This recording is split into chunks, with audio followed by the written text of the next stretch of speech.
На любителей темноты в салонах своих автомобилей сегодня обратили пристальное внимание сотрудники автоинспекции. Светопропускаемость лобового и передних боковых стекол должна быть не менее 70%. Если темнее, то эксплуатация автомобиля запрещается. Этому есть печальные причины. Если брать статистику дорожно-транспортных происшествий с тяжкими последствиями, в том году у нас было 6 ДТП. В этом году мы уже констатируем 9 ДТП с тяжкими последствиями, когда водители находились в автомобиле с тонированными стеклами. Только за один день в Казани сотрудники ГИБДД выявили более 100 автомобилей с незаконной тонировкой. Если это первое нарушение, то на водителя накладывается штраф в 500 рублей. Так, с начала года в Татарстане к ответственности привлечено больше 28 тысяч любителей тонировки. При этом пленку надо убрать тут же. После составления протокола ехать дальше с темными стеклами нельзя.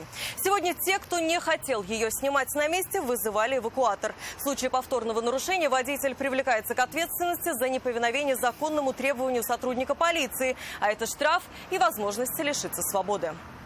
В данной ситуации к нарушителю применяются следующие санкции. Это административный штраф в размере от 500 до 1000 рублей или административный арест на срок до 15 суток. В текущем году за данное правонарушение привлечено более 40 водителей. Из них в отношении 12 водителей применено такое наказание, как административный арест.